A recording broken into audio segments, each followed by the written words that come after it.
দেশের উত্তরাঞ্চল সহ বিভিন্ন জেলায় বাড়ছে শীতের প্রকোপ।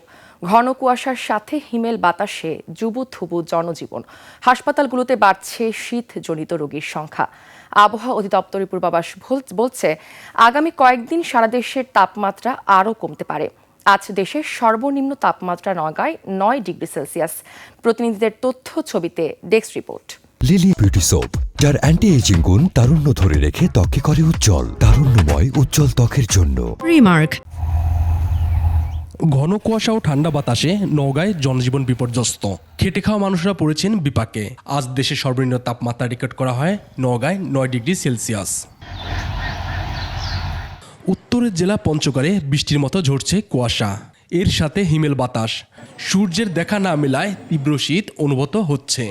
অন্যান্য বছরের তুলনায় এই মাসটায় শীত বেশি পড়তে, শীতের সময় কাজ করতে সব জায়গায় আমাদের মতো কৃষকের বেশি কষ্ট হয়। কঠিন একটা শীত, মানে এরকম শীত আমার দেখি না।